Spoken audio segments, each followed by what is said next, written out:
I have to say, I feel like a rock star. This is amazing. Wow, so many wonderful humans out there. Not so skeptical now, are we, about psychology? Love life and enjoy every moment.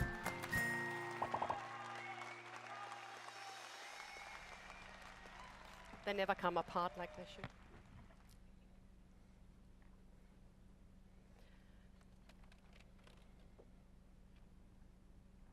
And I've got some cards. There's no room for error in 15 minutes. I talk about stuff. Let's start with reality. Have a look how this makes you feel.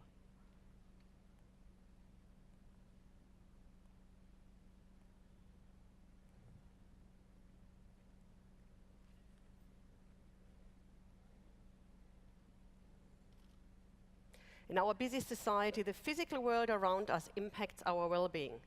We need to focus on finding time to find ourselves, not on tending to our stuff. Every item you own is a point on your to-do list.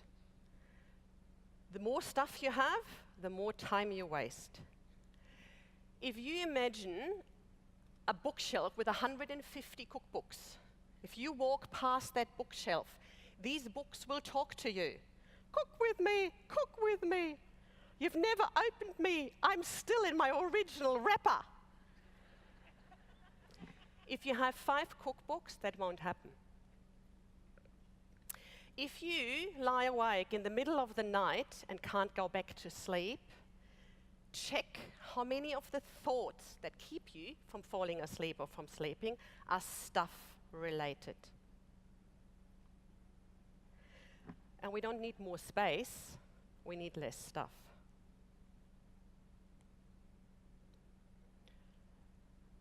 That is a German poet from my home country. Oops, something went wrong. This one. Clutter is delayed decisions. As an example, if you come home from doing the groceries and you plonk all your bags on the kitchen bench, it's clutter. As soon as you go and make the decision that the milk goes in the fridge and the tin of tomatoes goes into the pantry, it moves from being clutter to something you can use to feed the family.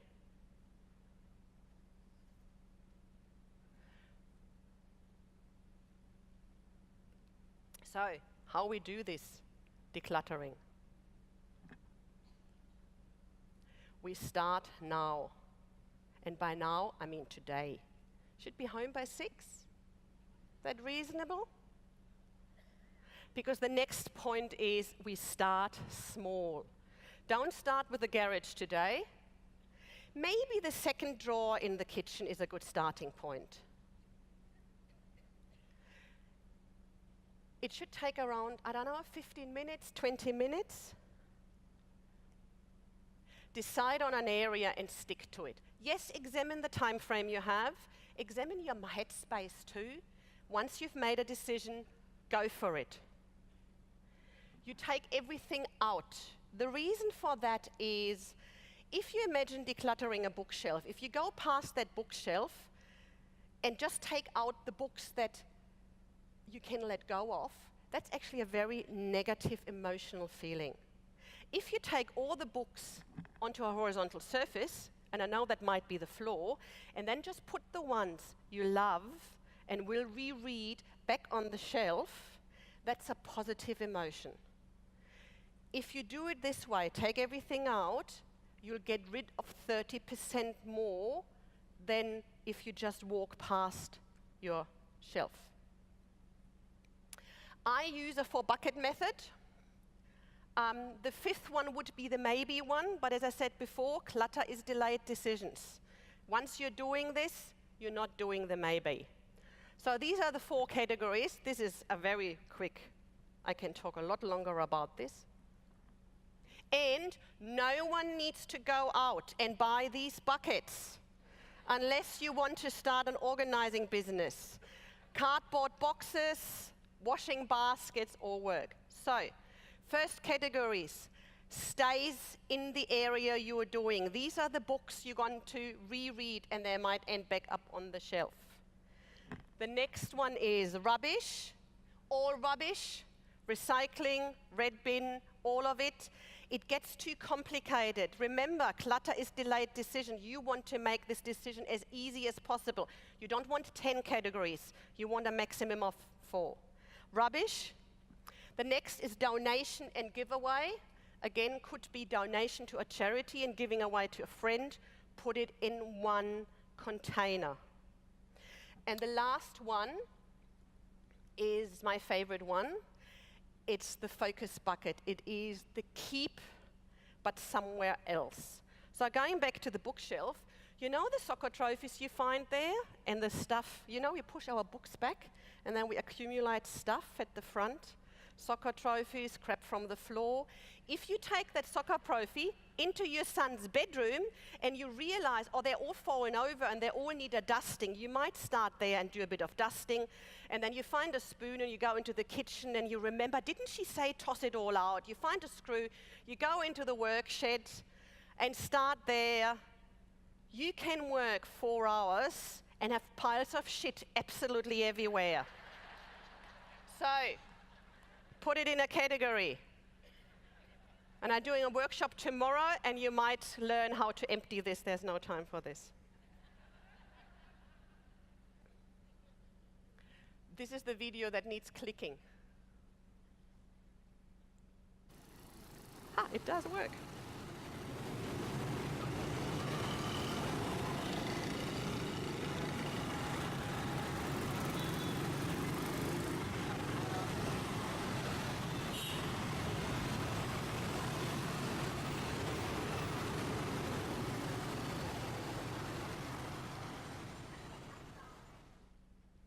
I shot that on my mobile phone when I was in Saigon a couple of years ago. I never knew I would show it to so many people. I would have gone for better quality.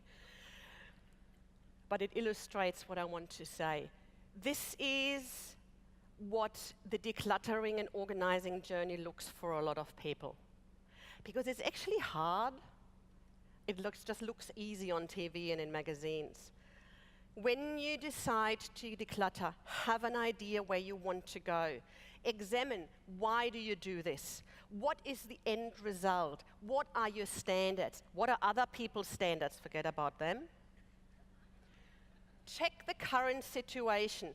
Don't start decluttering when you are going to have major surgery next week.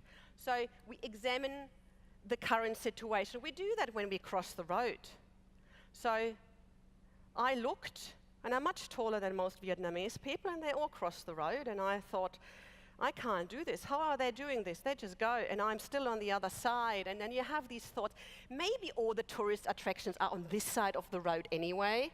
So I don't really, whatever. You know what they do? They just start.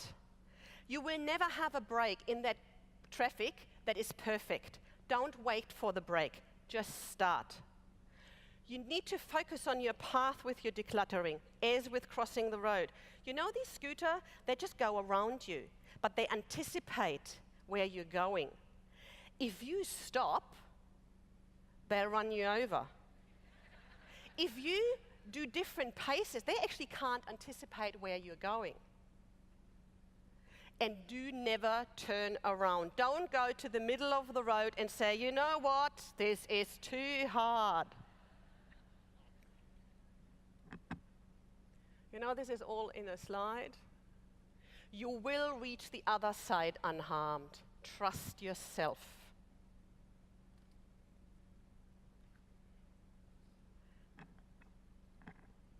And it's actually not about the stuff. It's about letting go of expectations, assumptions, pictures of others, old ideas. My mother-in-law was a stereotypical product of her generation, of society's expectation, her upbringing in a small rural village. As a result, she was very difficult to communicate with and actually live with. Last year she had a stroke. She lost her communication skills, partly back. While she was in hospital and rehab, my husband moved her from her home of 53 years, huge letting go, into a retirement village. She had to focus on getting better. All that drama triggered a personality change. She suddenly wasn't judgmental anymore.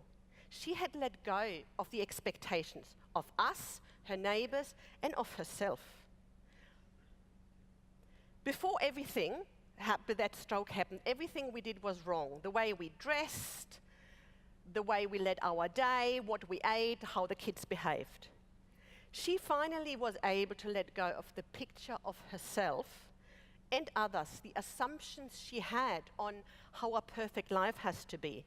She's actually now a really nice grandmother, and she wasn't before. I had a client quite some time ago, and even on the phone, she lost her husband like a year and a half before. She was clearly grieving. She booked for a whole week. We started with the bedroom. So we came across his items. She was clearly grieving, and she told me about the husband. There was the urn in the middle of the mantelpiece of the husband's ashes.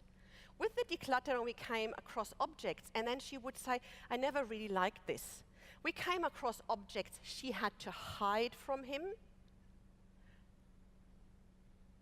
In the course of that first session, the first day, became really clear that that husband wasn't actually has never really been a very nice one.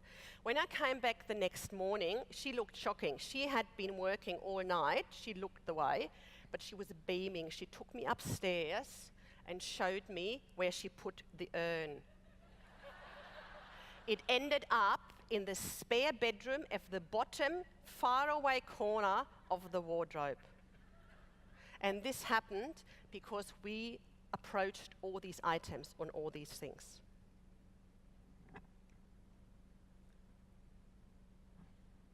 So hopefully you're motivated to do this now, today, small.